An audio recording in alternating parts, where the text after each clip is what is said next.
Sorry about that. That was No, recorded. no, Now I cannot do it anymore. That was so great, too. All right, there you go. Ready? Yes. Okay. My name is Peter, and I am a broker for Wahing Realty. All right. Peter, can you tell us, what exactly do you do on a daily basis? So when I get up, I basically I have a kid. I prepare food for the kid, take the kid to school, and then I come here. Right, my office. What I call it is I fight real estate fire. When I come to the office, I check email. I make sure that all of my clients are doing exactly what they needed to do. Sometimes buyer will have second thoughts. The seller has second thoughts. The lenders need something from the buyer. The buyer cannot provide. Just making sure there's a smooth transactions so that the escrow can close. And so afterwards, sometimes I go to listing appointments. Sometimes I go to show houses, and then after work, pick up the kids, read stories, and go to sleep. And how did you get into this line of work? How did I get into this line of work? Well, it wasn't expected, basically. When I was in college, I actually studied computer science. And in, I think, 2002, 2003 area, I always think that there's an entrepreneur in me. So I quit my safe, not 9 to 5, but 9 to 10 job, and start thinking about getting a cafe business going. That didn't go so well, and by that time there was what they call a dot bomb. So a lot of software engineer doesn't have a job anymore, and at that time the real estate market has been blooming 15-20% a year. So I decided to give it a try. So that's how I got started, is during that time. And what advice would you give to students? I would say learn as many things as possible that you can get your hands on. Who would have thought that computer science actually give me an edge on my real estate business by building databases and tables and sending out flyers to the people that's most likely going to buy or sell, and just try everything. And also I think Zig Ziglar said that if you can get everything that you want in life if you help enough other people get what they want, and I believe in that. What steps did you take to get started as an entrepreneur? Steps to get started.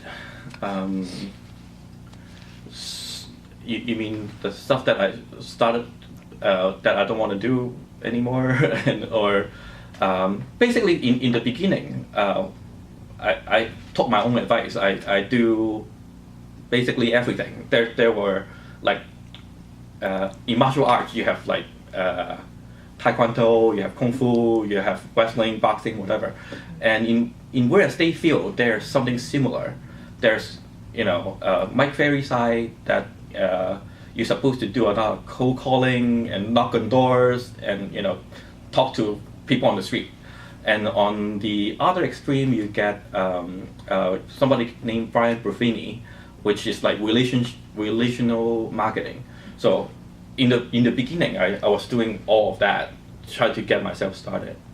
Okay. And what are some of the things that you don't like to do? The things I don't like to do, like I said, the Mike Ferry is one side of the extreme. I supposed to go knock on 50 doors a day and call 100 people. I probably in the beginning I do maybe 50 houses a month and maybe 100 calls a month. And with time, I don't need to do those anymore. So everything I do now is talking to clients. They are all like referral to me, and things got a lot easier after that. What are the things that you didn't expect that you'd have to do? I didn't expect, well, not that I don't expect to do cold calling or cold door knocking and stuff like that. The thing that I didn't expect was when I first started, I thought making money in real estate sales is really easy. Until 6 months later, I still haven't got my first client, and that was a surprise to me. And basically starving for 6 to 8 months before I get my first deal. So that was really unexpected. And can you just clarify cold calling? Cold calling, basically, if you open up the yellow pages and start calling people, but people, do you want to buy or sell houses in the next 30 to 90 days? And if they say yes, then I go over there and talk to them, and most of the time I either get the nice people hang up. Let's put it this way. Great. And how long did it take you to start your own business, just time frame wise? And Okay, I've been doing it about 9 years now, and the first few years, it's like I'm kind of pilot as well, so it's like before you take off, you actually would have to work really, really hard, and after you get enough family and friends give you referral, slowly but surely, when you get up to a certain height, then it kind of just glide along, and you don't have to work as hard per se. So the first 2 or 3 years is the key. Great. And would you say those first 2-3 years were those 9 to 5 hours, or? Oh, basically, it's not the hour. It's a thing that you need to think of, that because if you are talking to if your friends or family may not even give you a chance. How many houses have you sold? Nothing, right? Have you even owned a house yourself? No, right? So it's really hard to get started with the trust from and the experience that I don't have. You can advertise yourself as the best real estate agent in the world, but unless you can show some proof, the world will not believe you. Great, thank you. And what do you love about your job? Well, remember I told you the first 6 to 8 months I didn't get a client. But my first break was a client, which is a friend of a friend of a friend.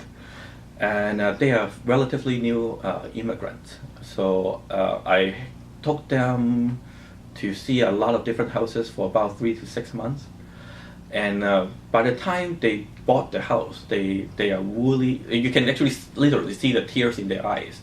And that gave me the satisfactions. And I know I'm going to the right field.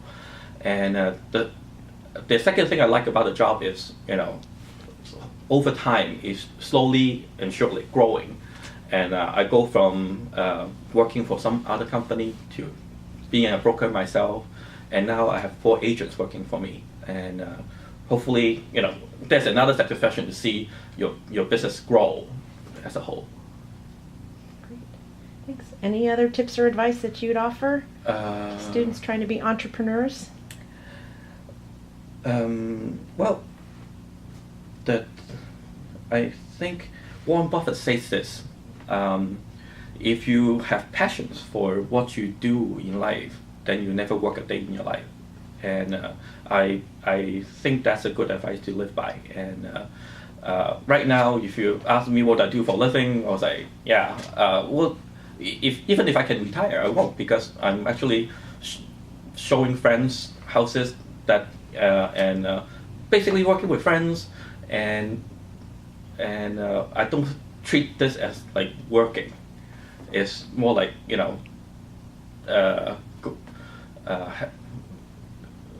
taking friends out, show some houses, they like it, okay, they don't like it, tomorrow's another day, and it doesn't feel like work to me.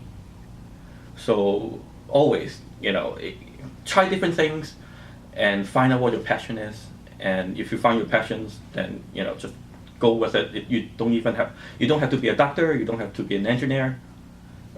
If you if you find your passion and if the passion is helping other people, then the world will take care of you. Great, thank you. Great. That was a nice close.